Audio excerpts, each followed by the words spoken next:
fourth different starting lineup for Team USA, which has Butler playing on his home floor tonight, along with Kyrie Irving, DeMarcus Cousins, who we spoke about, Kevin Durant, and Carmelo Anthony.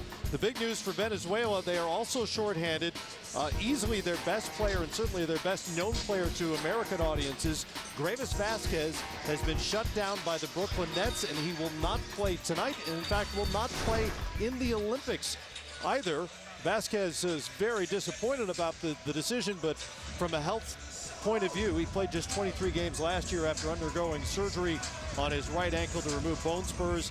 He and the Nets are in agreement that he's got to get healthy and get himself right before what would be his 7th NBA season.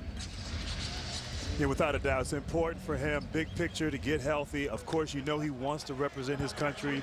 He wants to play tonight, be in Rio, but his health is the most important thing. And he told us he'll be in Brooklyn shortly after this game, rehabbing and getting ready for the season.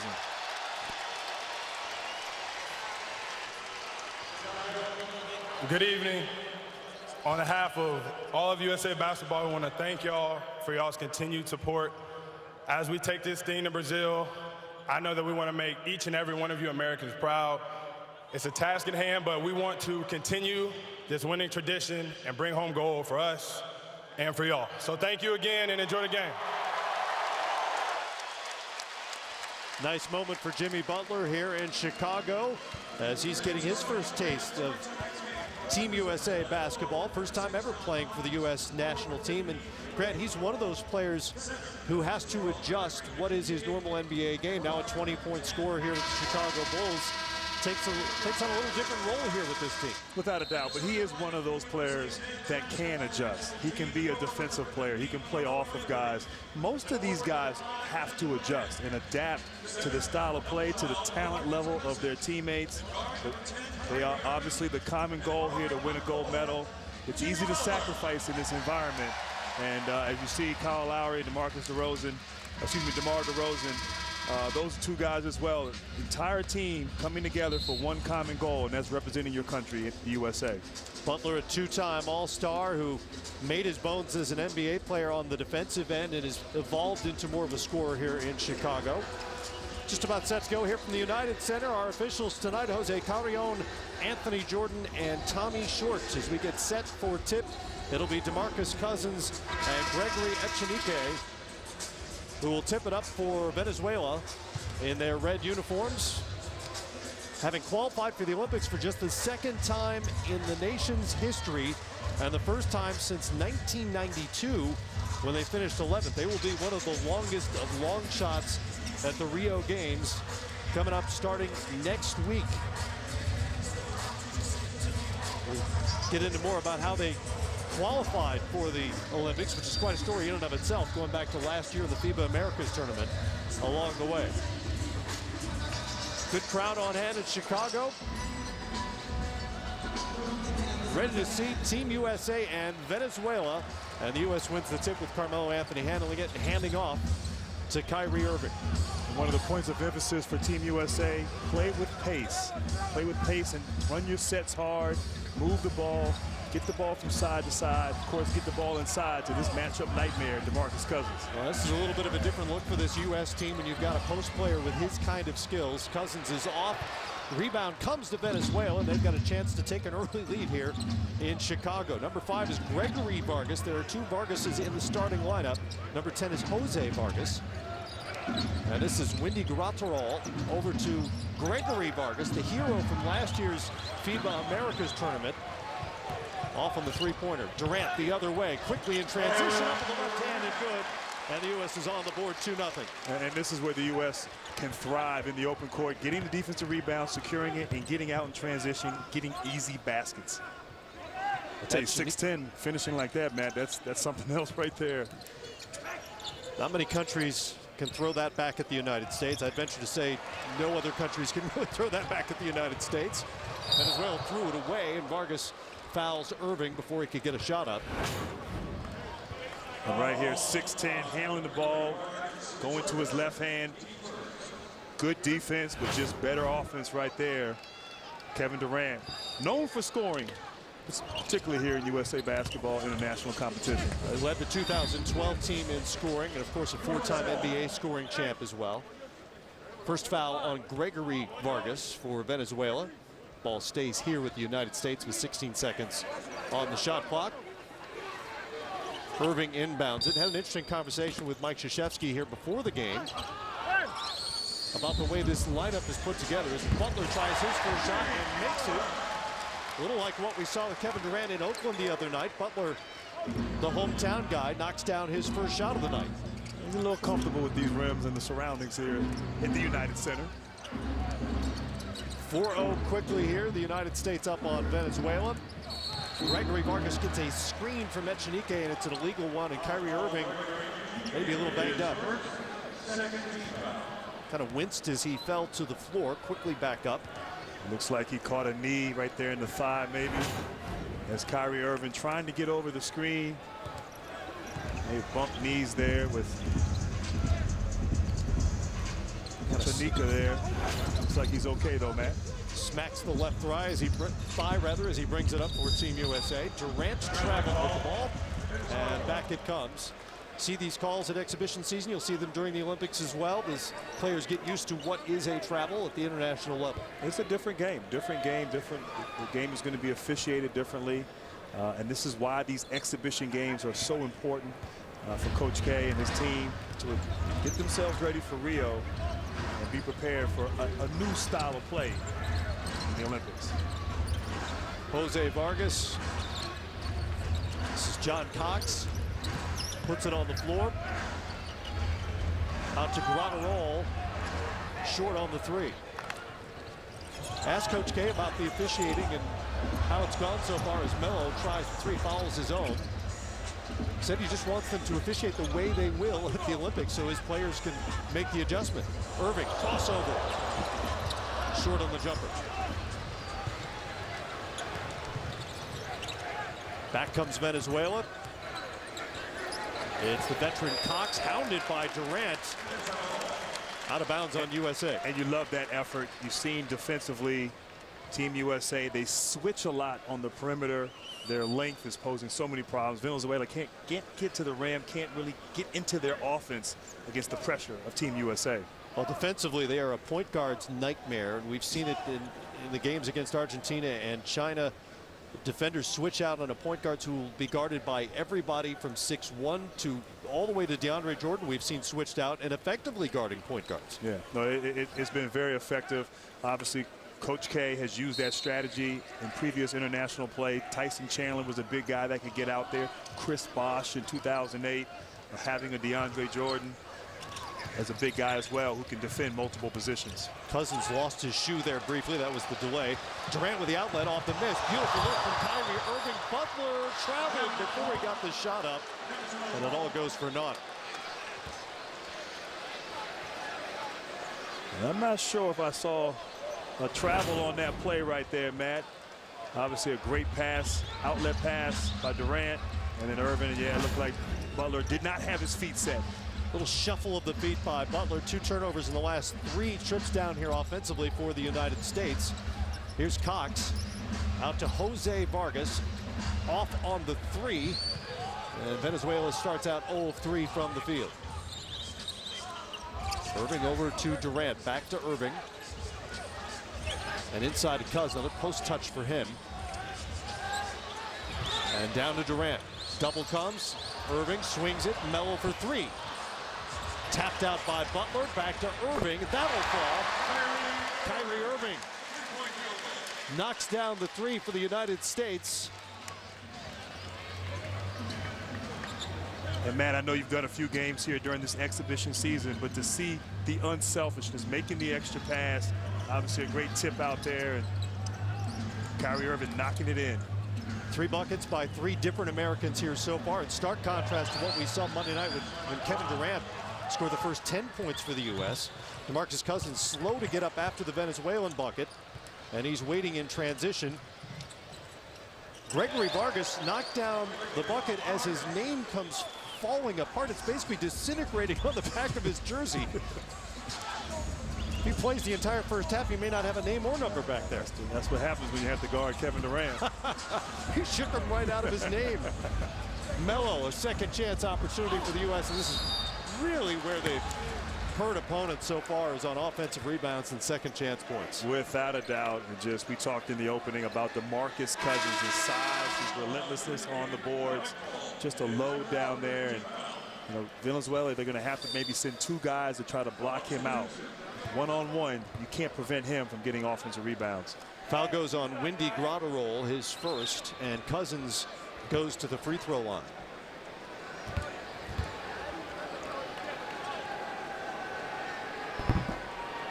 Want to hear from Coach K and the United States men's team after tonight's game? Tune in NBA.com and the NBA app for live post-game press conferences following our NBA TV coverage. DeMarcus Cousins, what an NBA season he had last year. Two-time NBA All-Star, All-NBA second team the last two seasons.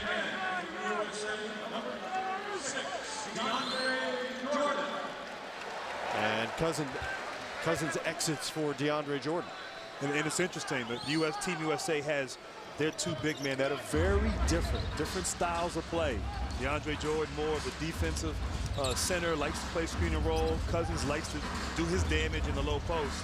So what luxury to have that flexibility for Team USA as John Cox knocks down a three-pointer. Cox knocks down the three. He's 2 of 2 from the field. A quick 5 points for him.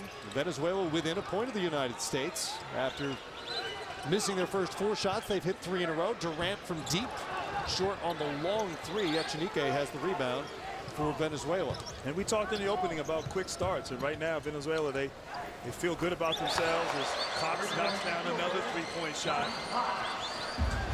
The thing with a team like this, you don't want to give them any life. You don't want to have them feel like they can play, and right now Venezuela, they're feeling quite comfortable out here in this court. This is a 10-1 Venezuela run and a 2-point lead.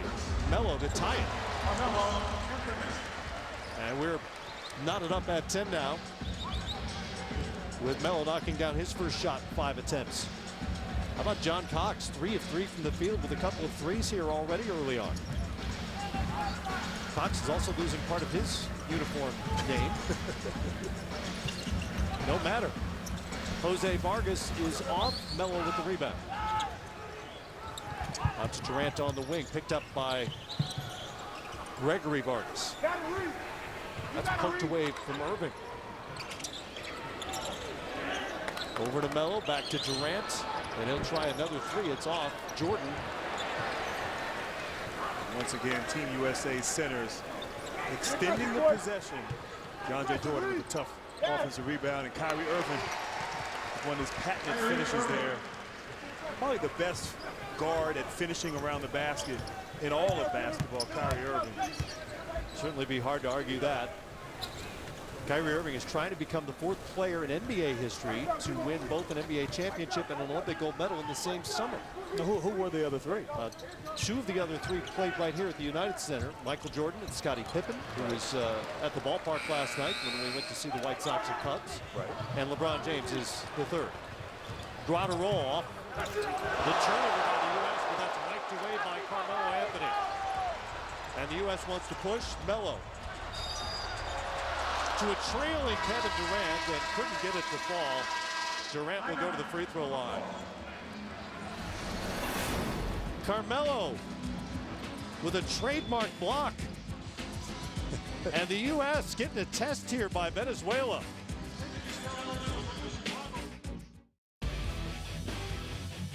USA Basketball on NBA TV is brought to you by Nike Basketball. Bring your game. Back in Chicago, where Team Venezuela has pushed the United States here early on. Venezuela's headed to the Olympics for just the 2nd time ever in basketball after stunning Canada on a controversial late foul call in the semifinals of last year's FIBA Americas tournament. Gregory Vargas hit a free throw with 0.3 left in the game to earn them qualification for the Rio Olympics. They went on to beat Argentina, another upset, to win the tournament for the very first time. They've only ever had 2 NBA players. One of them, you know, Gravis Vasquez, who we told you at the start of the game will not play, unfortunately, for Venezuela at the Olympics. Basically, he's been shut down by the medical team with the Brooklyn Nets, his new team, after playing just 23 games last year due to ankle surgery. It's interesting, Grant, the plan for Vasquez was really just to play him a few times strategically to try to get past the pool stage, which would be a huge victory for this team. No, without a doubt, and that was the plan. Get him in a couple of games against some teams, some winnable games against some countries, and possibly extend to the next round, which would have been huge, or could be huge, if it were to happen for the country of Venezuela. 22nd ranked team in the world according to FIBA. But it's amazing, man, to beat that Team Canada's Klay Thompson misses a three-point shot there, but to beat that team with so many young, talented players that Canada has. Steve Nash, obviously the general manager of Canada, and Andrew Wiggins, Corey Joseph. I mean, you have a lot of Dwight Powell. Kelly Olynyk had 34 in that game. Kelly Olynyk, another one. So that shows you something there about this team, as John Cox, once again, 4 for 4 from the field. Feeling pretty good right here now. John Cox is feeling it here in Chicago. Leads all scores now with 10 points as Thompson responds. We saw him get hot the other night in Oakland when he knocked down 3 straight threes in the fourth quarter. And after kind of a slow start, he came around on Tuesday night against China. You have to be in Klay Thompson's space as soon as he crosses half court with that kind of range. Offensive rebound to Venezuela. And a foul out on Thompson as he fouled David Kubian. And here's the thing, obviously USA has gotten off to a slow start, but with the talent and the depth, they can just wear you down. And we know with their defense and their high-power offense, they can get hot. And the crowd here just seems like they're waiting for that explosion to occur. The U.S. is going to have to concentrate on John Cox, who is 4 of 4. The rest of his teammates are just 1 of 9 at this point.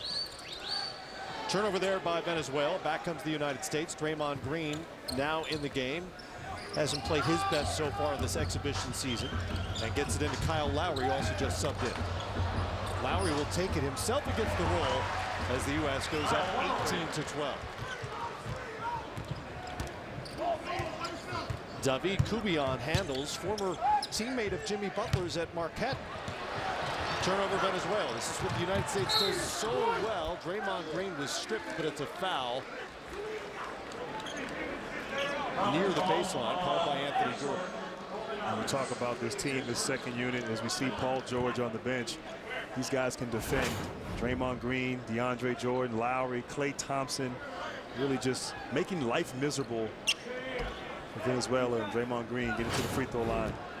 And Mike Krzyzewski says that's one of the biggest adjustments for these star players, is to realize they can really go all out for relatively short periods of time defensively, something they're not necessarily accustomed to doing at the NBA level with guys playing 35 minutes a night. Yeah, without a doubt. These guys on their team, respective teams in the NBA, it's a must. But DeAndre Jordan plays a little volleyball up there on the rim. He's got a handle on that FIBA rule. He likes that a lot. He likes that a lot. He wants to bring that to the NBA. But these guys, maximum effort. You know you got a guy coming in. He's going to play. You don't have to play heavy minutes. And that kind of effort is going to prove successful here for Team USA. Cox still hasn't missed. Gives it up this time to Kubian. Gets himself into the paint. It's rejected by Jordan. Thought he was going to shoot it. Thought he was too. And he will this time. Klay Thompson short on the 3. Again tapped out by the United States. This time by Draymond Green. Thompson patiently to the corner. Draymond for 3, well short. And here comes Venezuela. And Draymond has struggled with his shooting, just a little bit off. You wonder if maybe the basketball, the texture of the basketball is a little different. Or maybe for a guy who had a long emotional season and series in the finals, took some time off and now is trying to work his way into rhythm. But Draymond Green, I believe, will be a huge asset here as the team goes to Rio. He's just 2 of 13 in the exhibition season so far for the United States. It's a foul on the pass. And it'll go against Draymond Green. It's his first personal foul. And of course, we talked about the centers for Team USA, but Draymond Green, you know he can go small, put him at the center position, really switching everything. So having that versatility, multiple lineups, is a must. Here's Cox, hasn't missed yet, and now he has. He got too close. John Cox, the son of an NBA player, and obviously of the scoring mindset with Team Venezuela. 12-2 U.S. run to answer Venezuela's 10-1 run. Thompson looking to add to it, but it's an offensive foul before he got the lob up to DeAndre Jordan.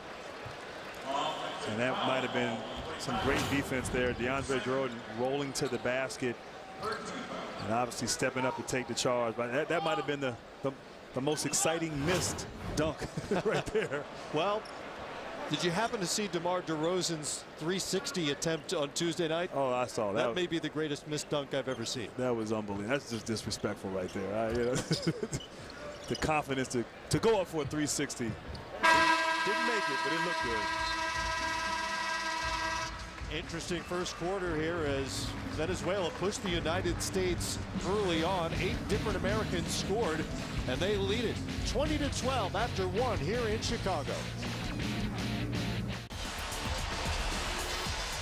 After a slow start, the U.S. leads it 20-12 after 1 quarter here against Team Venezuela. There's Dwayne Wade, the new Chicago Bull, that has introductory press conference today with the Bulls. He'll be Jared Greenberg's guest at halftime. The USAB Basketball Showcase presented by Verizon features the USA Basketball men's and women's national teams as they take on top competition in preparation for this summer's international games. Tickets for games across the country are on sale now. Visit usab.com/showcase for schedules and ticket information. U.S. had more turnovers than assists in that first quarter, 5-3. And Venezuela, thanks to a 10-1 run, actually led for a bit in the first quarter. Offensive foul on Venezuela to start us off here in the second. And you got to love that from your point guard, Kyle Lowry, stepping in there, sacrificing his body, taking a charge. Foul on Miguel Ruiz, and it's his first of the night. Lowry brings it up for the U.S.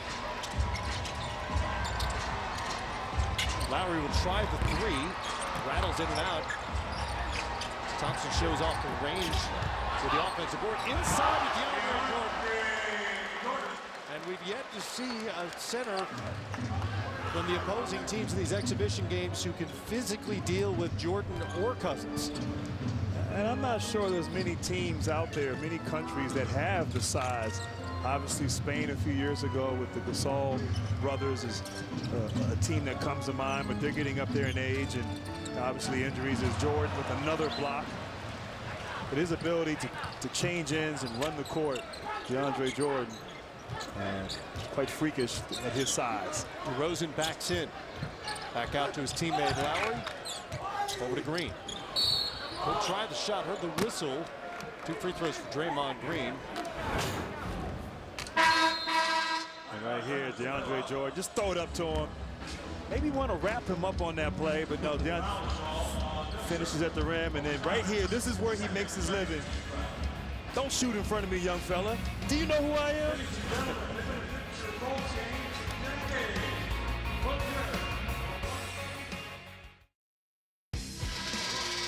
There's Scottie Pippen, a 2-time gold medalist and a member of the original 1992 Dream Team in the house here in Chicago.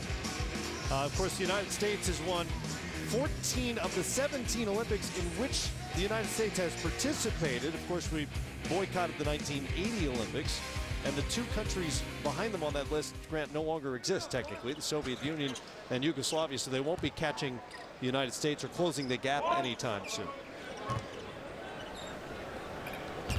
22-12 here in Chicago with Draymond Green trying to add to that lead at the free throw line.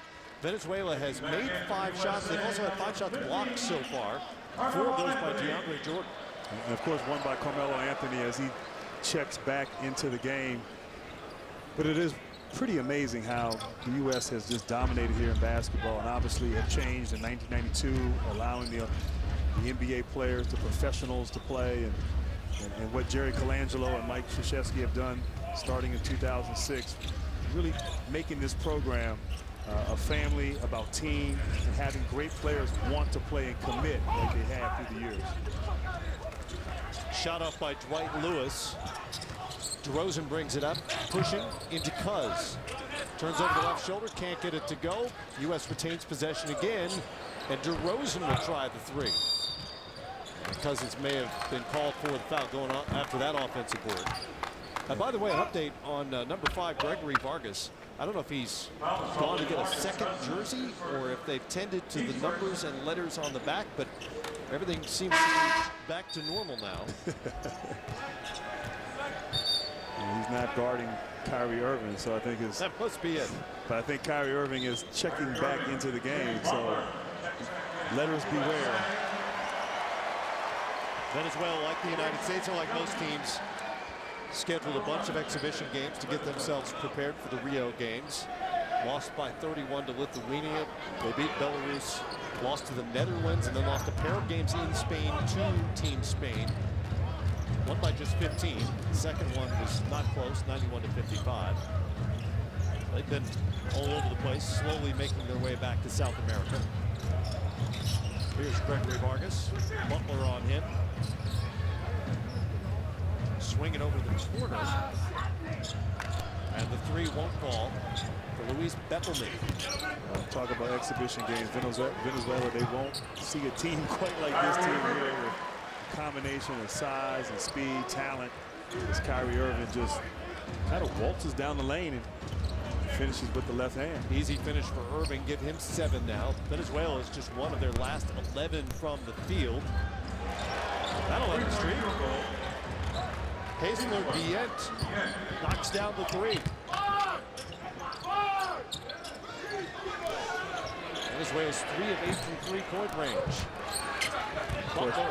That's an area Coach K had talked about before the game. Just obviously you have to guard the three-point line. That's why switching is so important. And Vargas has a wide open 3 that rims out, but these teams in international play love to shoot the 3. And you have to be disciplined and understand, close out, play every possession for the entire clock.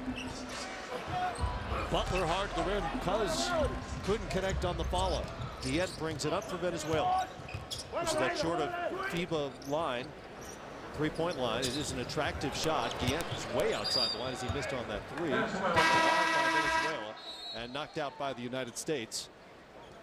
And Venezuela will keep it here with Nestor Colmenares set to inbound. And you know, Matt, Team USA, they're up 10. Up 10 right now here in the second quarter. Just look a little sluggish right now. They had a very intense practice. They said it was probably the most intense practice they've had. They really competed, went up and down the court, played a lot of 5-on-5. And right now they just, you know, they don't seem like they've found a little bit of a lull there offensively. But we know that they're capable of flipping the switch and turning it up and getting it going. A bit of a lethargic start for the United States and frankly for the crowd here in Chicago as well. There haven't been many big highlight plays for the home team. Got more excited when Dwayne Wade was announced. Guess I'd be excited too. Harrison Barnes into the game, gives it to Melo. Nice move. Misses on the fadeaway. Melo goes to his left, hangs, misses, follows his own shot, and he's fouled by Bettelman. And of course Carmelo Anthony, who is so aggressive, loves to attack, uses his body, his size, so adept at getting to the free throw line. Did it on that play. First foul for Luis Bettelman. And Carmelo Anthony about to become the first U.S. man ever to appear in 4 Olympics in basketball.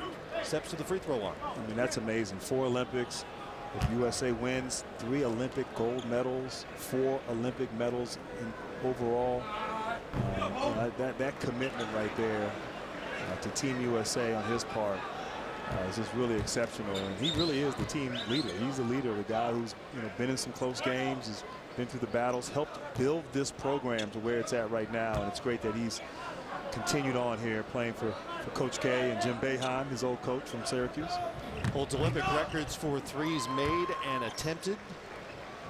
3rd all-time in the United States in Olympic games played. 4th on the U.S. Olympic scoring list and rebound list. And it's interesting. Carmelo Anthony, as you mentioned, and Kevin Durant are the only 2 that have played in the Olympics. There's been continuity the last few Olympics, having guys in LeBron and Kobe, obviously Melo, Durant, as Kyrie Irving hits the ball in the open court, and Cousins running the court hard, gets fouled. I think Cox wanted to stop that before it got started. Stepped in to foul Irving. Smart. In Venezuela, they got to get the ball to Cox, who's been the one guy offensively can get things going. Foul goes actually on Jose Vargas. Into Carmelo Anthony. Looking for Cuz out of the post. Spins and called for the travel. Much to his dismay. And that was pretty good defense there in Chanika there, just using his size as Cousins tries to spin off him. Just lost his balance there a little bit. Echenique is very familiar with this part of the country and playing in the United States. Played at Rutgers and then was a teammate of Doug McDermott, current Chicago Bull, at Creighton. Inside they go. Echenique goes to the left hand and is a little long. Back comes Irving. Cousins, extra step. That is a travel. That was definitely a travel. You got to love the effort. Cousins getting out in the open court. But just got to put the ball on the floor first, big fella.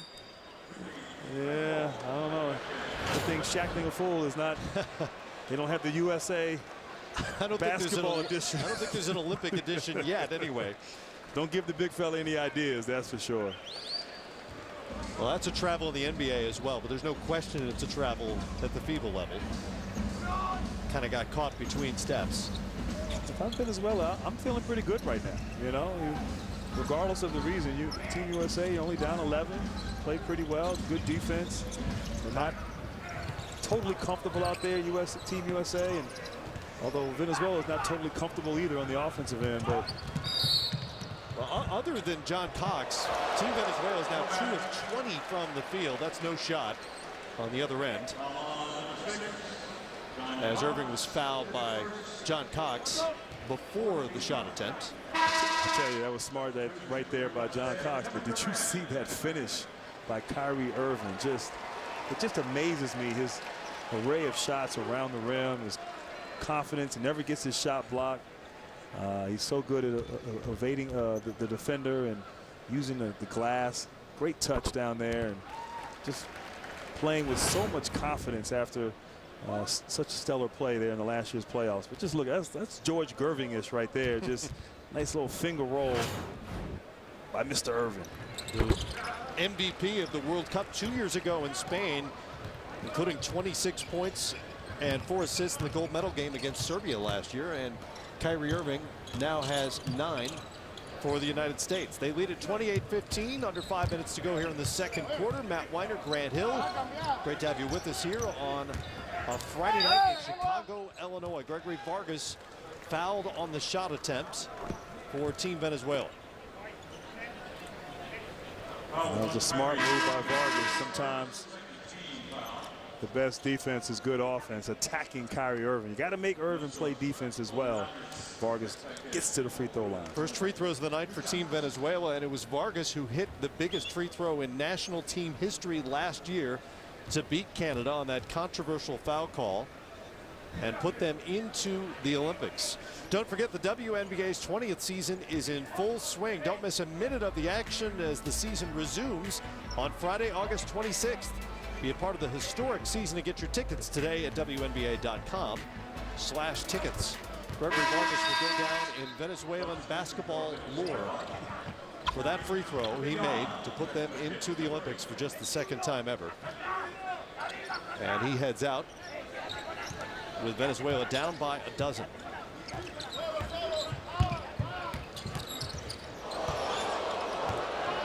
Kubian assigned the task of guarding Irving. Right now, Carmelo Anthony at the center position, but Coach K moves him around the power forward center as Melo lost it. It goes as a shot clock violation, if nothing else. It will be a shot clock violation as Melo couldn't handle it. And I got to give this team Venezuela some credit. I mean, defensively in the half court, they're competing. They're not backing down.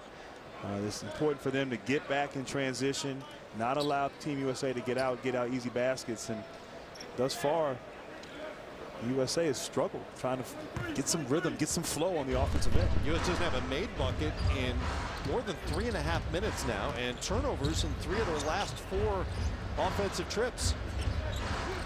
But Venezuela hasn't really been able to capitalize on the other end of the floor, where the U.S. defense He's going to not only keep them in games, but win them a ton of games, even if the offense isn't working for him. Here's Cox, and the one guy who's been able to score for Venezuela. High arcing shot, beautifully done by John Cox. I'll tell you right there, Jimmy Butler is playing good defense, but John Cox playing a lot of confidence right now. 12 points now for Cox, and Durant is way off in the three-point attempt. Butler with the offensive board as he's stuck with it. Back to Melo, he'll try the three. That's short. Irving back to KD. Off again. It bounces around. Irving goes diving toward us to keep it alive. Unable to do so, and back to Team Venezuela as the United States is now just 2 of 16 from three-point range. And you love the effort, the attempts on the offensive glass. Kyrie Irving diving on the floor. I mean, just sacrificing his body here, trying to make the save for the play, almost diving into your lap there. Almost. But Kevin Durant, a couple bad misses right there, uncharacteristic for him. Venezuela can cut it to a single-digit lead now with just over 3 minutes to go. Calling out the plays, they get it in the Cox rather. Former University of San Francisco star working on Irving over the top. Couldn't get it to fall.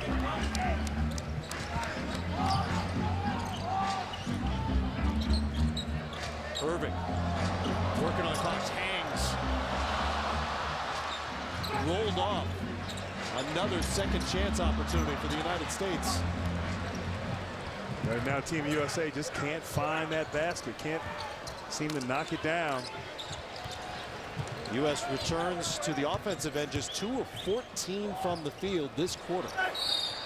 Barnes fouled in the act, and he'll go to the free throw line. Story so far has really been John Cox of Team Venezuela. Mentioned he played at the University of San Francisco, and his dad, Chubby Cox, also played for the Dons and was an 8th round pick in the NBA draft and went on to play 7 games with the Washington Bullets back in the 82-83 season. Oh, that was back in my day. I grew up in the DC area. I was a Bullets fan. I'm gonna go back and check my media guys right there. A fan of Chubby Cox? I don't recall that name. I remember some of the other names: Kevin Greavy, Greg Ballard, Wes Unseld, Chubby Cox. And John Cox has kind of handed it to the U.S. here on a Friday night in Chicago. United States lead is a dozen. Let's get a good look at John. Butler bumps Kubion, and it's a foul in the backcourt on Jimmy Butler. Just the 3rd team foul against the United States. Jose Vargas had something to say to Butler as he went to inbound. Kubion brings it up for the Venezuelans. A little friendly chatter, man. Yep. Nothing too serious. Back out to Cox. He has 12 already. Tried to get that past Durant. Hit him in the knee. And then I think he tried to bump him before he got the shot off. No foul called. And it works out in Venezuela's favor. Back they come.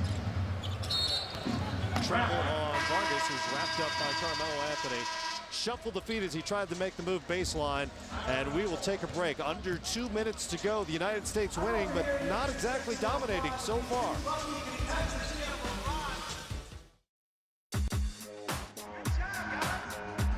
A 12-point second quarter lead for Team USA in the second to last pre-Olympic tune-up.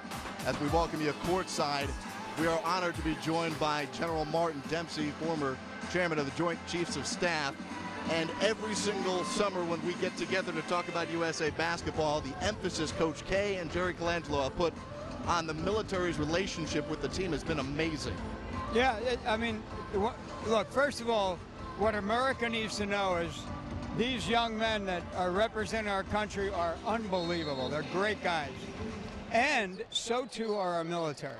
And we thought it was just a marriage made in heaven to link or to connect the best athletes in the world with the best military in the world. And so we're really happy about it. General, a couple of times in Vegas and throughout this pre-Olympic tour, especially here in Chicago, we have seen some true emotion from both the USA players and the TAPS program, which is helping children who have lost a parent in service.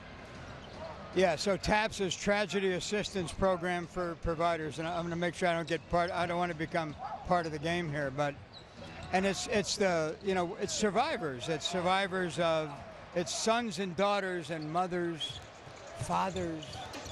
And what these athletes have done is embrace them, because what it helps them understand is what it means to represent their country.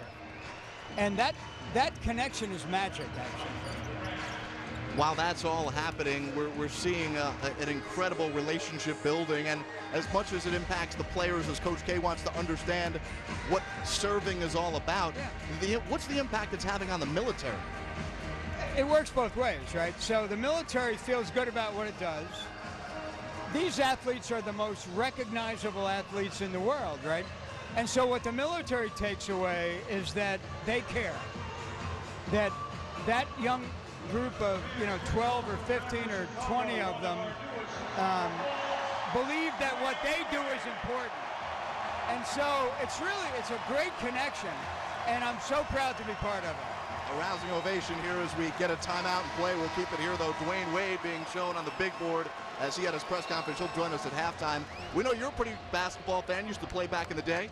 In the day.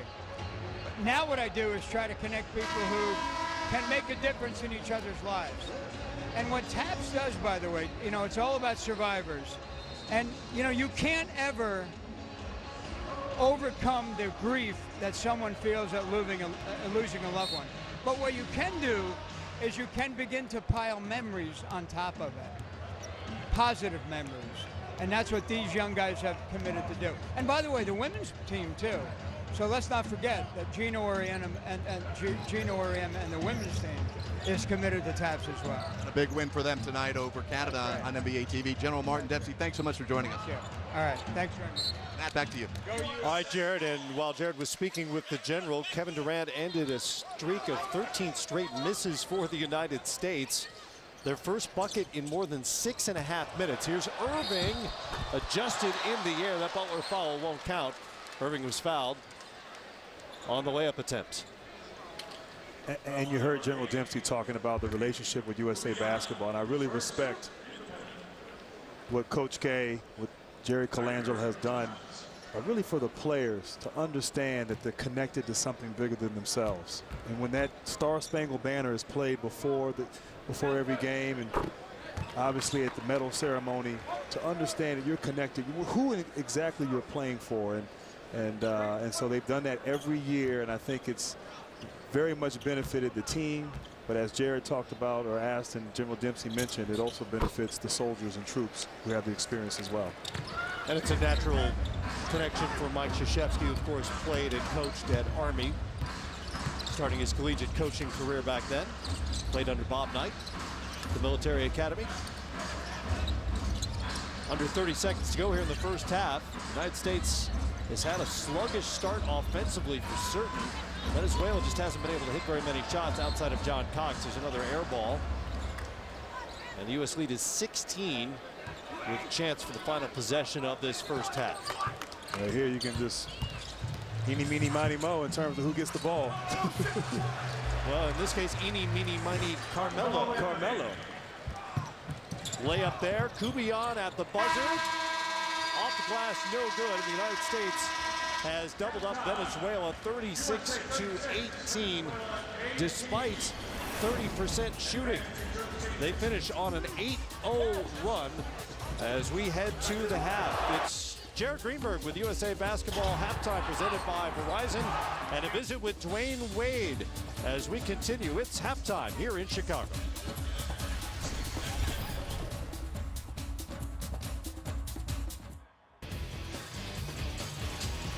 Busy weekend in downtown Chicago, including Team USA's appearance here at United Center. And after a sluggish first half, they lead at 36-18. Time to take a look at our game summary presented by Samsung. And Grant, it was not pretty in the first half for either side offensively. For the United States, they shot 30% from the field and just 2 of 18 from three-point range. Not pretty, ugly, the same thing. Just not very efficient, obviously, for Team USA. Missed a lot of easy open looks. Just looked like they were flat out there, Matt, offensively, unable to get that rhythm, find that flow. Let's see here in the second half if they can increase the energy although Jimmy Butler doesn't look too concerned. But, yeah, just not really finding it on the offensive end. The defense, that's obviously been there, been consistent. Offensively, struggle. Great crowd here at United Center has been waiting to erupt, really, but there haven't been a ton of highlight-worthy moments for the United States, despite doubling up Venezuela. And for Venezuela, John Cox was the story. He scored 12 of their 18 points. No one else could score. DeAndre Jordan all over the rim as he gets deep post position. Great ball movement for USA. Great ball movement. Just they came out, moved the ball around, hard cuts, and got the ball inside. Highly efficient there from DeAndre Jordan. Well, the United States had just 5 assists in that first half. They've been averaging 26 a game in this exhibition portion of the schedule. As back comes Venezuela, and it's a turnover. No, not a turnover. That was tipped by the United States. But the ball moving right here, high screen and roll. Klay Thompson, he didn't hold it for long. Cross court, great seal inside by DeAndre Jordan, and when he gets the ball down there, not much you can do. Beating the shot clock is Nestor Colmenares for Venezuela, and maybe they'll shoot it a little better here in the second half. It's a good start, certainly, for Team Venezuela. They can't shoot much worse. No, they can't. Sure. They were 7 of 32 in the first half and 3 of 14 from three-point range. It's under 22%. Lowry will try the 3 off the dribble. Might have nicked rim. Maybe not. They don't give him the shot. Shot clock now down under 5. Draymond Green, he did nick rim, but it goes to Venezuela. Vargas pushes and gets it back. Gregory Vargas over to Jose Vargas. And Draymond Green's had 2 3-point shots thus far, and they've all been very short, very flat. No arc on the shot. It looked like Vargas walked there on that play. Yes, it did. Instead, he gets the shot. It's well off. I'm with you. That looks like a travel. A lot of the United States shots, as that's cleaned up by Colmenares. 2 quick buckets for Nestor Colmenares here to start the second half. A lot of the American shots we noticed in the first half have been short, and by short I mean well short for whatever reason. Thompson's off the front rim. Right on cue right there, man. Just good looks. That's a great shot, highly efficient. Klay Thompson coming off a down screen. Just everything's been a little short. Good look from one of the elite shooters on the planet, Klay Thompson. He just hasn't had the touch. I do think every time he shoots the ball is going in. I must confess. Colmenares already has a couple of buckets here early in the second half. That one's stripped. And DeRozan is fouled by Jose Vargas. You know what's interesting? And 2 years ago, the World Cup play, you had a guy like a Kenneth Faried who was just a high-energy player who, in a game like this, when things aren't going well, Coach K was able to insert him in the lineup and play. Just brought life, brought energy. You don't have that kind of player as Klay Thompson misses another 3. But he actually played well, started some games. Played very well. Very helpful in their quest for a gold medal at the World Cup. He really just had free reign to run around and wreak havoc on both ends of the floor. Tons of offensive rebounds, tons of buckets in transition. They could use something to get the energy going here tonight. Vargas missed the rim on the short jumper, but disrupts that pass attempt. DeRozan to the rim. Left hand is good for DeMar DeRozan. And I like that. When your jump shot's not falling, getting to the basket, getting into the paint, get an efficient shot, high field goal percentage. DeMar DeRozan, known as a slasher, not really a jump shooter, more mid-range, getting to the basket, to the free throw line. First make of the night for DeRozan. Echenike to Cox. And John Cox is short. And now he's missing. Now he's missing too. It's contagious now. If you're just with us, John Cox hit his first 4 shots of the night. He had 12 of the 18 Venezuela points in that first half to really keep them in the game. Nobody else could hit anything for Team Venezuela. So, Matt, you said just a minute ago that Team Venezuela, they hit 7 for 34 in the first half. 7 for 32. And Cox had 5 of those field goals. 5 of those 7. Yes. Wow. So the rest of the team not as good. 2 of 27 by my math. That'll fall. Well, the great thing about shooters like a Klay Thompson, you're going to keep shooting. You're not going to stop. As you said, one of the best shooters on the planet. He still thinks every shot he's going to make, every shot he shoots is going to make. Colmenares out front to John Cox. Cox with Thompson on him, gets a screen from Echenique. Showed good patience handling the ball, and he's fouled as he was working his way toward the paint. Foul goes on Thompson. That's Clay's third. Not that foul trouble's necessarily going to be a consideration tonight. And, you know, watching this game tonight, as we see the coaching staff on the bench, as a player, going back to my time 20 years ago, 1996, obviously Scottie Pippen was on that team, and you know, you had so many practices against each other, your exhibition games. And it's almost like the preseason in the NBA, where after the fifth or sixth game, you're ready for the real games to start. Thompson leaks out for the easy two off the Vargas miss. U.S. is once again doubled up. Venezuela up by 22 now. Jose Vargas, pressure, gets it to Guillet down low. Colmenares thought about it for just a moment before he noticed who was in front of him, DeAndre Jordan, and then got rid of it. Cox misses. Back to Colmenares, and he's fouled. Venezuela, they're scrappy out here, persistent, just continuing to fight. You know, you want to make the most of this opportunity. Every time as a team you have an opportunity to play, you want to compete. And although they're down 22, they're still out here fighting on every possession. Jordan's first foul. And a couple of substitutions here for Venezuela. Gregory Vargas and Miguel Mariaga are into the game. Jose Vargas exits, as well as Echenique.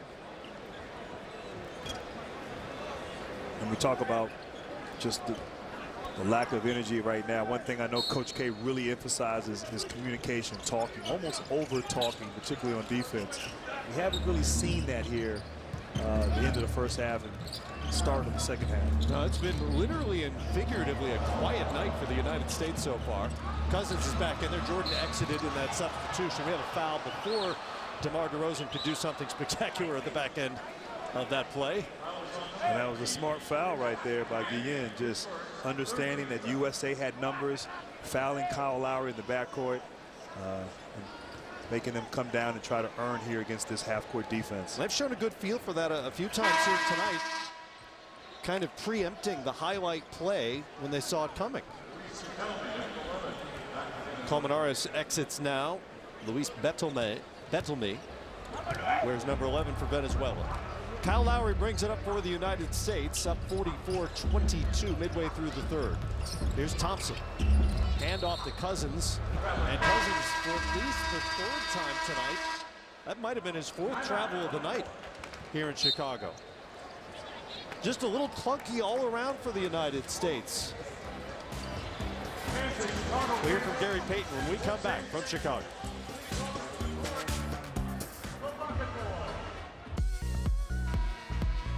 After a bumpy first half by Team USA, it's a 44-22 third quarter lead. Jared Greenberg on the sidelines now, proud to be joined by a Hall of Famer and two-time Olympic gold medalist Gary Payton. It's got to be good to be back here watching the red, white, and blue again. It ain't good to be in this arena. I lost a lot, but no, it's good to come back and see the USA team. It's always great to see these guys represent their country and try to get us a win over there in the Olympics. You and our broadcast partner Grant Hill teamed up in '96. What are some of your memories of your first go-round in '96 with the red, white, and blue? Well, you know what, it was really fun because I got to play with the guys that I always was against all year long, and then become great friends with them. And then especially with Grant, we became great friends too. So it was always fun for me to be with them for the 3 months that I was with them and travel with them, and it was just a great time for me at that time. You're being a lot kinder. He said earlier he wishes he got more playing time. He's not sure why. Well, you know, I don't know. You know, that's just the way these teams go. You know, I was fortunate to start, but he didn't. You know, I know you should have played. He should have played, but you know what I'm saying. But it was just fun. We had fun. But you was the man, though, Grant. You was the man. I'm just trying to sell him out. He didn't say that at all, actually. He's too nice of a guy. You know that from Grant Hill. Let's get the state of the point guard from you. Obviously went into the Hall of Fame a couple of years ago, and now it's deemed the golden era of the point guard in the NBA. Do you view it that way? Yes, I do, because you know what happened is they turned 2 guards into 1 guard, and they can shoot the basketball. So they're dominated more the ball, and then they're shooting more threes. In our game, we were more dominant in the inside. It was an inside-outside game. Now it's an outside-inside game. So they shoot a lot of threes, and a lot of fans are really hyped on the three-point shooting. So the guards are dominating the ball, and they're scoring a lot of points. We got a lot of point guards in the NBA that right now that can score the ball. They were really naturally 2s when they was in college, and now they just turned into 1s in the pros, and they can score the basketball. How are the Chicago fans treating you so far tonight? Oh, they've been treating me great. You know, once you become off the court and you don't play against the Chicago Bulls no more, and you did what you did on the court and played hard like I did, they treat me well up in here. Everybody's been wanting a lot of autographs, a lot of pictures. It feels great to come to another arena and still get the love that I get. I counted, though. I think Grant got a few more requests than you. I hope so. He was a man. You know, that Duke man. That's what he was. Gary Payton, thanks so much for joining us here as it is a 50-22 third quarter lead. Matt and the gold medalist Grant Hill back with more in a moment.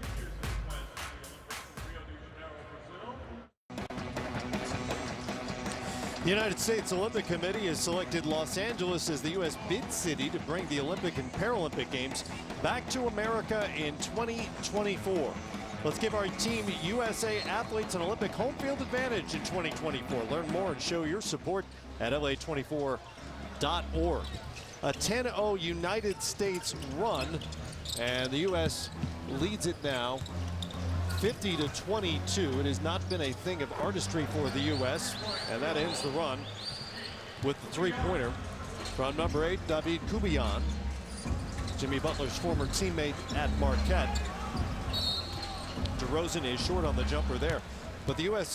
this 10-0 run has been more of a product of defensive work and kind of blue-collar sort of effort rather than any sort of offensive efficiency. And it's interesting when you think about this roster, and we noted it when it was announced, talked about it at training camp a couple of weeks ago. There aren't a lot of natural playmakers on this roster.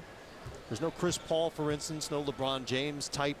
Kyrie Irving is certainly more of a scoring type point guard. And there may be times when that affects the half-court offense in particular for the U.S. Without a doubt, Matt. I mean, if you think back on some of these Olympic teams in recent years, 2008, Chris Paul, Jason Kidd, obviously LeBron James, both in 2008, 2012. Guys that can sort of take over and be leaders, you know, run the offense, really are quarterbacks on the floor. Kyle Lowry, great player. Obviously, Kyrie Irving, a great player as well. But they're more of scoring point guards, as Gary Payton alluded to. And that's the one sort of, if I had a flaw, if you would say, about this team, just not having a guy who can be a playmaker. I mean, really, Draymond Green might be the guy, at least in terms of how he's used in Golden State, getting triple-doubles, facilitating. That may not be his role here, but that's the one thing that I've seen that could cause some potential problems in Rio for Team USA. Well, there's a guy who solves a lot of problems. Kevin Durant, who makes his first appearance of the second half. Foul went on Cousins, who's had a frustrating night to say the least. But to the point about the playmaking, so far the United States has as many turnovers as assists in this game, 9 of each, despite the big lead on an overmatched Venezuela squad. I mentioned off the top, Venezuela's going to be one of the longer long shots in Rio in just their second ever Olympics. Here's John Cox. Got hot in the first half, been quiet here in the second half so far. Scoreless since halftime. And Matt, to your point too, this team that's on the court right now, some of the greatest collection of talent, but the instincts of all these guys is to shoot first. That's their game, their scores. They get the ball, they're figuring out how they can score. That's what's made them successful. That's why they are here. And obviously not having that point guard, that John Stockton role, or Jason Kidd, Chris Paul, you know, could be a challenge. Could be a challenge for this team as they go. I don't think it will be. I think they're good enough and talented enough where they win. But if I'm nitpicking here. No, it's absolutely, and that's what folks have to do with this kind of roster is nitpick, because clearly the United States enjoys an embarrassment of riches when it comes to basketball talent, and by far the deepest reservoir of talent available in the world.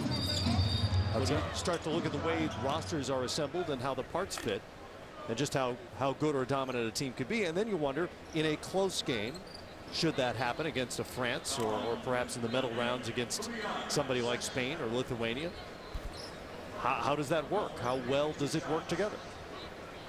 And let's figure out too. I mean, Carmelo Anthony and Kevin Durant are really the only remaining guys. You know, that team from 2012 had a lot of carryover from 2008 and also from 2006.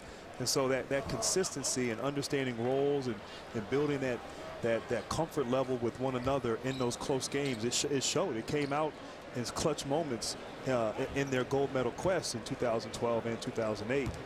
And see how that unfolds here now with a little bit of a different roster and a different makeup. Carmelo Anthony among the Americans having a tough shooting night tonight. He's just 2 of 10. Free throw gives him 6 points. The U.S. has missed 9 free throws among the other sloppy elements of this game tonight. Just 13 of 22 from the free throw line. Here's Kubian. Gets it back in front of Melo. He'll try the 3 off the front rim. Cousins has the rebound. Well, Carmelo Anthony has a mismatch down below as Kubian was trying to fight Carmelo and obviously was giving up quite some size at 5'11". Maybe not a bad foul, but putting Carmelo on the free throw line. Same matchup he was faced with on the other end a moment ago. And you know, Matt, that's one of the things we talked earlier about, the difference in how the international game is officiated. Unlike in the NBA, 5 fouls, now you're in the double bonus. And having the awareness of the foul situation and being aware, particularly on defense, not putting teams on the free throw line was a point of emphasis for Coach K. And one of the things he talked about before tonight's game. But they have to keep that in mind as they go to Rio, just being aware of one of those subtle changes about the foul situation and what kind of effect that could have on the results. Coach Shea Garcia from Venezuela substituted out Kubian for the bigger Dwight Lewis. Offensive rebound for Butler now. Back to Melo and down to Butler. The hometown Chicago Bull over Vargas. And too strong. Foul on the rebound attempt in the paint. And that'll go against Miguel Mariaga. And right there, Jimmy Butler, his sweet spot, that mid post with a 5'11" Vargas on him, and just not able to finish there. But Cousins, once again, making a living inside on the offensive glass, missed his first free throw. U.S. now 14 of 25 from the free throw line tonight.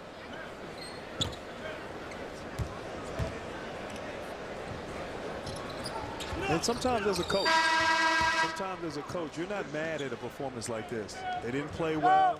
You kind of, get the guys' attention now. Say, look, don't think we're just going to roll the ball out here and be able to run up and down the court like we did in those first 3 preseason games. And so using this as a teaching tool, using this as an opportunity, to learn and to grow as a team coming together, that look, we got to play. And obviously the win is here, but they just haven't played well. It's about playing up to their standards. And thus far, they probably haven't, Team USA. I don't think there's any question about that. And the United States will obviously face some better opponents in Rio, but this is a good lesson in what their defense can do for them, because offensively, there's just been no flow for them, and they haven't shot the ball well at all. Vargas might have gotten away with a travel before the foul was called against the United States. Just kind of loosen up that right shoulder. And Matt, not only a travel as he penetrates and gets into the paint, nice ball fake, but I thought he initiated the contact there on Jimmy Butler. Jimmy Butler was, stayed down, did not, I don't know, he kind of sold it there a little bit, but. Little salesmanship by Butler. Does not get the call here even on his home floor or in his home building. Home country. It's technically not his home floor because USA Basketball provides the floor here in United Center. Certainly in his home country. That's right. Vargas off on the free throw, but Venezuela maintains possession. Rebound by Wendy Grotterol. Vargas, the hero of the FIBA Americas tournament last year, with the free throw that sent Venezuela to its 2nd ever Olympics. Shot is off at the buzzer by Dwight Lewis. Back comes the United States with Durant handling. Down to Butler, steps outside the three-point line. Looked like he was trying to get it to Cousins. Instead, kicks it out to Kyrie Irving. Mismatch there. Carmelo Anthony. Irving over the top, no. Cousins, no. But he's fouled once again, and the United States, again, kind of punching the clock on the offensive boards and making things happen down there the hard way. DeMarcus Cousins just has a nose for the ball. You know, obviously we know his footwork, his ability on the low block, great touch. Starting to shoot some more three-pointers on the offensive end, but his ability to take up space, use his size and strength, anticipate the missed shot has really been on full display here tonight and throughout the exhibition season thus far. He has 8 rebounds to go with 5 points so far. The United States just hasn't shot the ball well with the jumper tonight. Just 2 of 22 from three-point range, including 0 for their last 14. Here's Vargas. Go out a roll, showed shot, put it on the floor. This is on the runner. Cousins with his 9th rebound. Durant fouled before he could get a shot up. And clearly that has probably been something emphasized by the Venezuela team, to not let this team USA get in the open court, foul them. Don't let the highlight plays make Team USA make basketball plays and not athletic plays, and really effectively taking the crowd out of the game. And obviously they're sticking to the game plan. They've definitely been a factor in the clunky, lack of flow sort of feel to this game offensively for the United States. They haven't hit shots, but Venezuela has done what it needed to do. And Venezuela's had some open looks. Yeah. I mean, they've had open looks. They haven't been able to convert. But when you play a team like this, you have to almost junk the game up. You have to have some strategy when you're outmanned against a very talented team. You have to figure out a way to control the clock, control tempo, and obviously be effective on both ends of the floor. You got to hit shots like that. Vargas could not connect. Jose Vargas for 3. That'll fall. Venezuela picks up a 3 instead of a 2.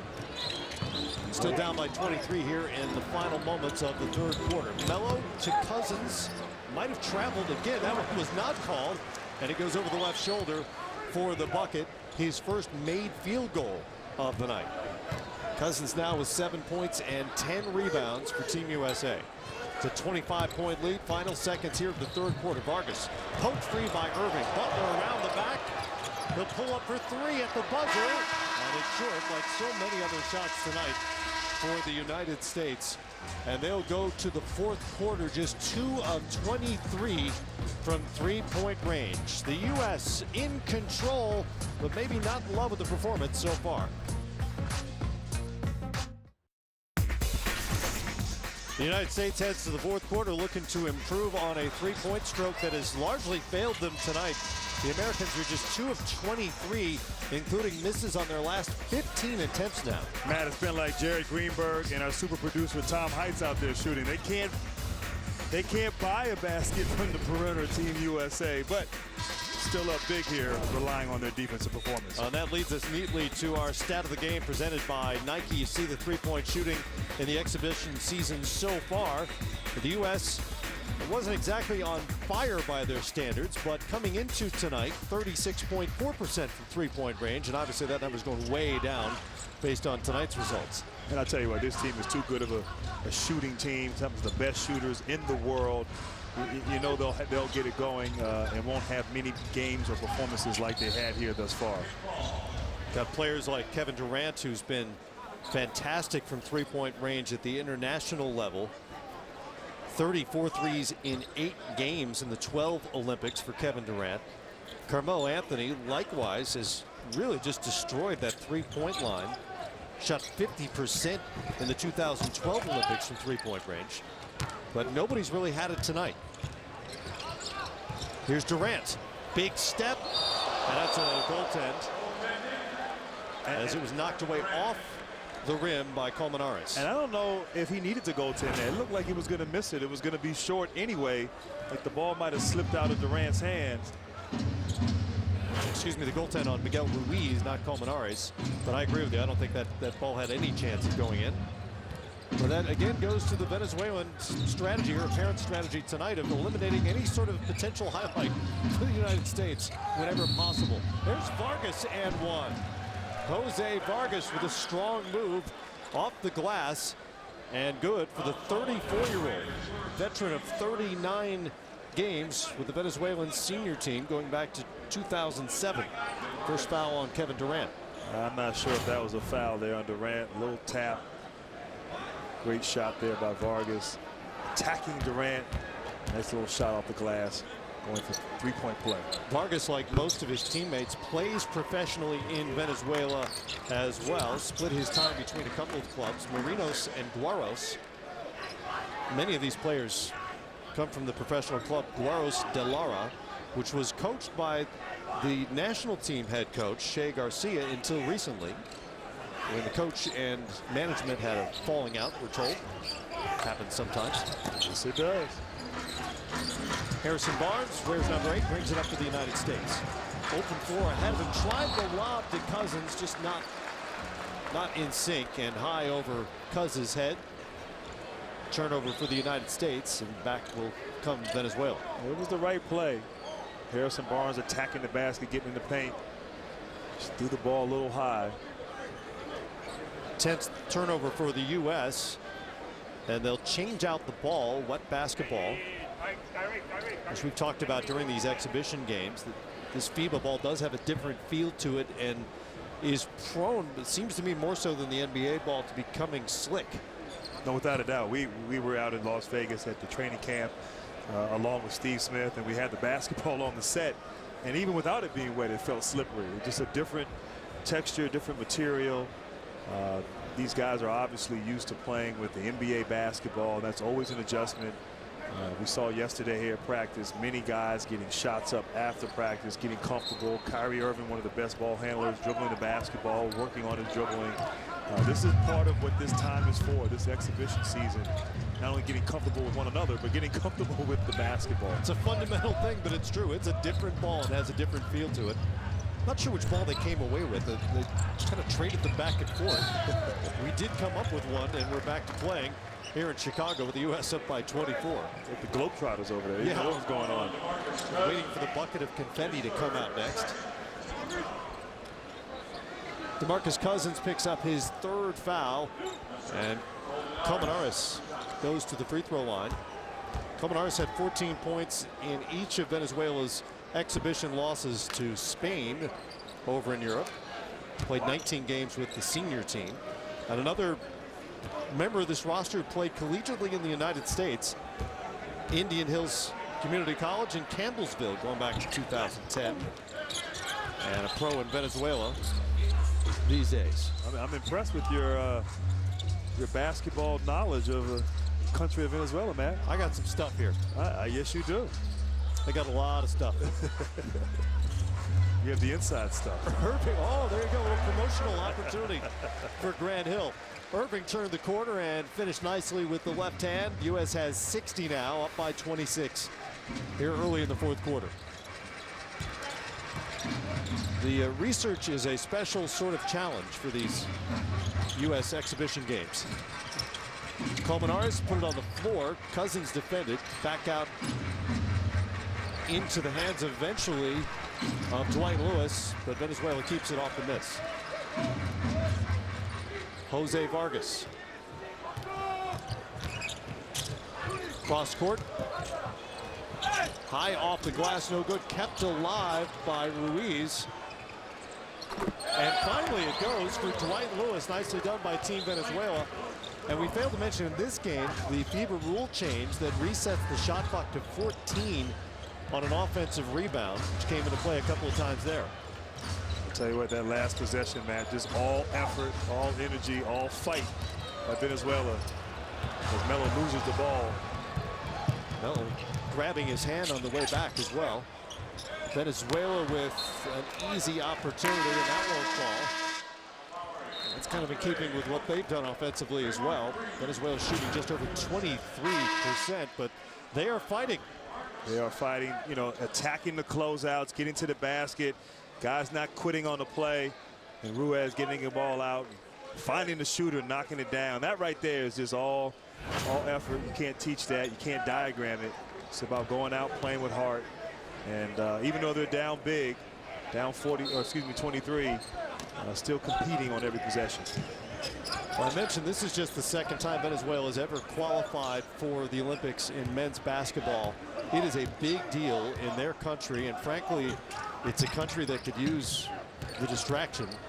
Some serious economic issues in Venezuela. By some estimates, more than 3/4 of the population now has fallen into poverty in Venezuela. They'll be cheering on their team regardless of the results, and reason to cheer for the U.S. fans now with Jordan trailing the play and throwing it down on the break. DeAndre Jordan waking up the crowd here in Chicago. We expected a lot more of that here tonight. Draymond Green pressures defensively. Colmenares handles it. Back to Vargas. Ruiz out to Colmenares. Working over Lowry off the glass. Well off, shot clock violation. Back to the United States. I'll tell you, I mean, is there a big guy out there his height that runs the floor like that and get out, and just knowing that you throw the ball up that he will go and get it. So explosive.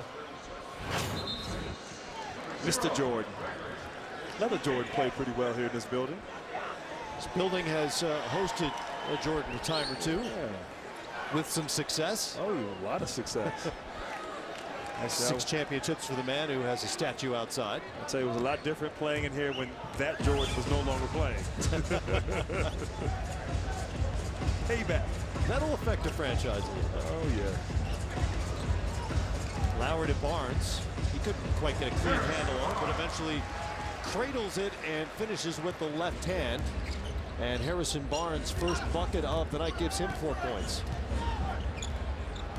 27-point lead for the United States. Has been an uneven game offensively, to say the least, for the U.S. Maybe tired legs from the scrimmage yesterday. Shots have been short. Really have lacked flow offensively. Echenique lost it off the post, but the U.S. gives it right back to Vargas. Vargas to Echenique, hard to the rim, and a good finish by the big fella, Gregory Echenique. That's his first bucket. 2 points for the former Creighton Blue Jay. Klay Thompson in transition. And granted, it was about this time the other night in Oakland when Klay caught fire and knocked down 3 straight threes. He can catch fire anytime. It can happen quickly when it comes to Klay Thompson, and the U.S. looking for somebody with the touch tonight.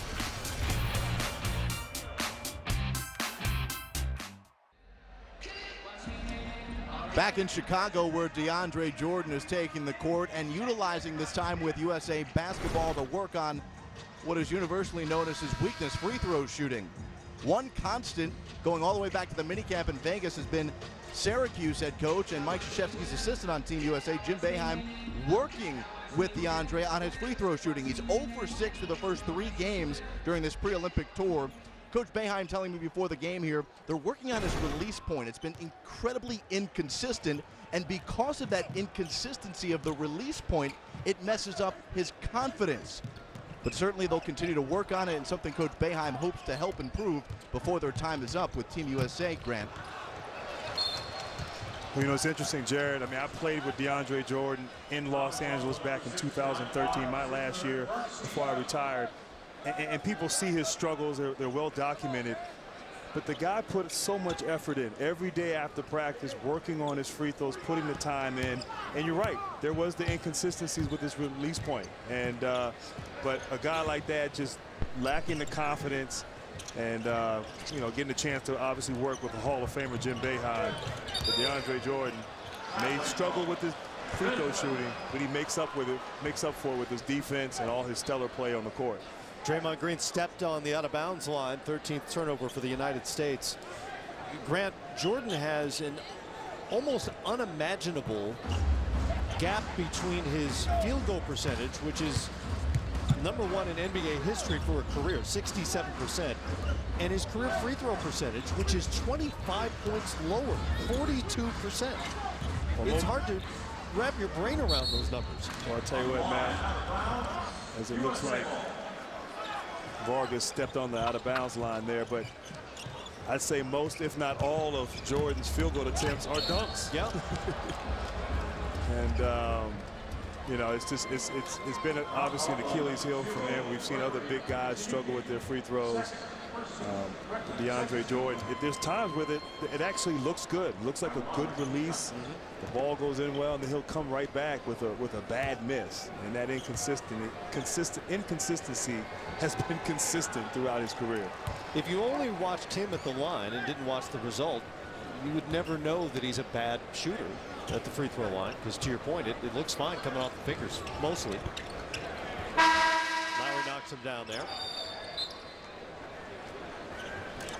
Obviously, the NBA changing the rule, no longer the hacker center or hacker whomever in the games, and penalizing teams for using that as strategy, which will benefit a DeAndre Jordan and others who have their free throw struggles. It'll be interesting to see how Olympic opponents treat DeAndre Jordan in that regard. Well, right now, free throw struggles. Well, tonight Venezuela had a couple times where they could have wrapped him up, and they didn't. Not an instinctive play, I think, for some of these international teams to intentionally foul somebody in those situations. Guillet running out of shot clock, and that's about 2 feet wide right. Thompson fouled by Vargas, making his way up the floor.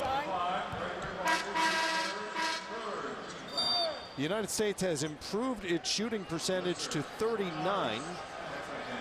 May get over 40 yet.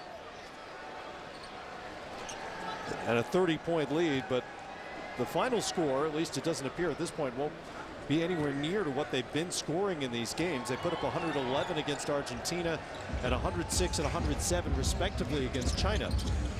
And Matt, that just speaks to the separation in talent as Harrison Barnes airballs his pull-up jump shot. You shoot 39% from the field and you're up by 30. Cox has it wiped away by Jordan. That's an goaltend on Jordan, who disagrees with the call. Ruling was that it had touched the backboard first, and Jordan just looked over at us and said, "I got that." I don't know, Mr. Jordan. That looked like a good call right there. I just mouthed back at DJ, "You're mistaken." No, I would never do that.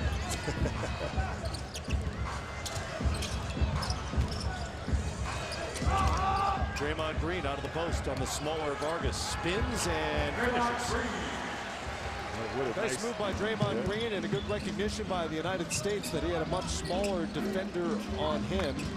And that's Green's first bucket. He's the final U.S. player with a made field goal. Everybody else had already scored at least one bucket. Guillet into the paint. Grabbed by Jordan, but fouled before that. And Matt, right here, you know what I love about what Draymond Green did? He didn't settle. Sometimes you have a smaller guy defending you. You think, okay, I can just shoot right over him. Draymond Green has struggled with his shooting and scoring. Took his time. Nice footwork. Got a highly efficient shot there off the glass. He'll get it going. He'll find his rhythm. No doubt in my mind. He'll get it going and find his rhythm and get comfortable playing in this environment. Does so many things. Really a utility guy. Can defend, can facilitate, allows you to play small.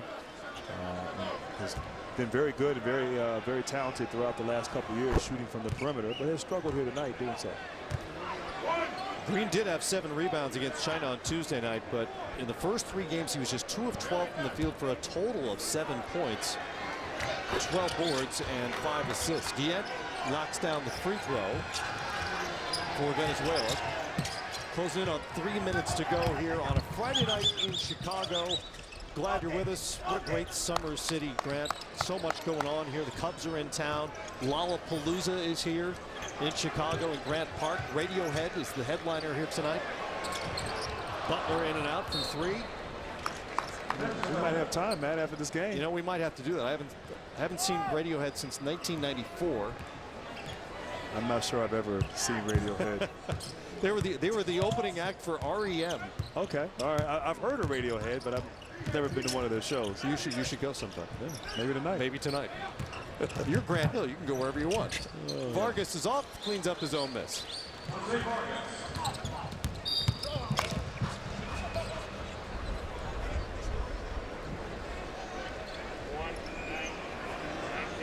been a grind all night for the United States, and they lead it by 26.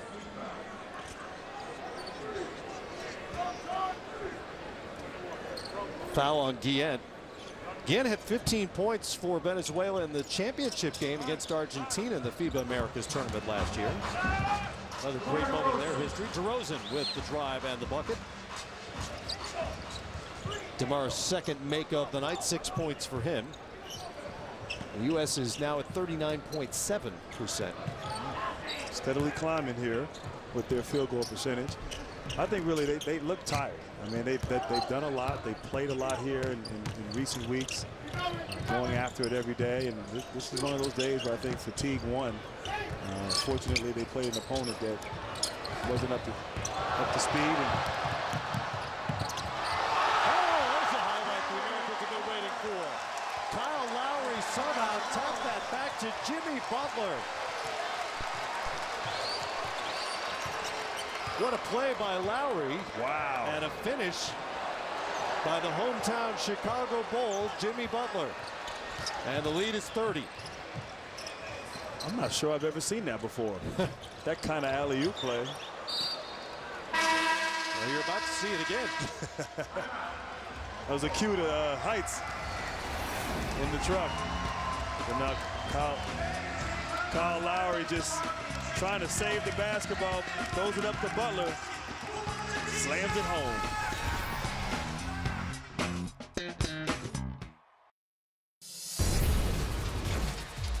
Time to take a look at tonight's play of the game presented by Kaiser Permanente. And Grant, when you're running a television production like our producer Tom Heights, you have to be ready for anything. So he had that Kyrie Irving play all queued up, but then was able to change on the fly when we saw the alley-oop to Butler. And that's why he is called the super producer, Tom Heights.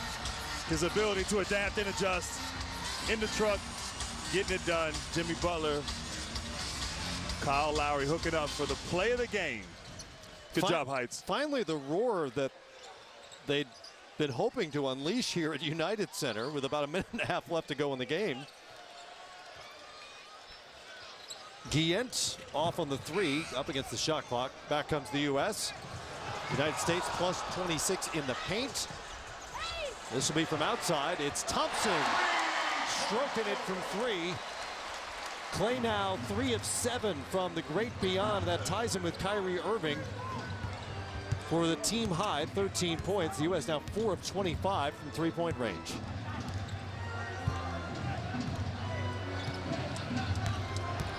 Vargas guarded by Lowry, got past him, threw it away. Thompson ahead. Here comes DeMar DeRozan. Windmill.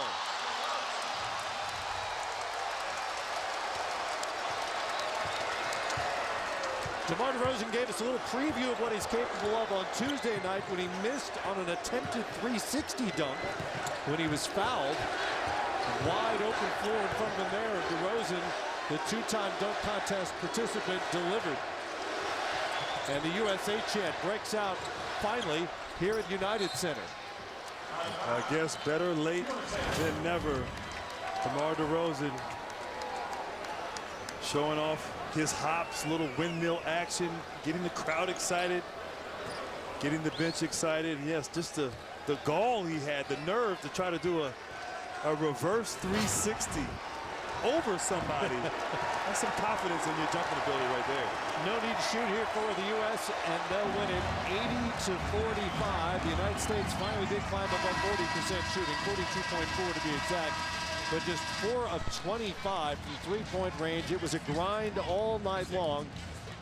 But the red, white, blue moved to 4-0 on their exhibition schedule with a date in Houston against Nigeria coming up on Monday. We'll be back from Chicago to wrap it up after this.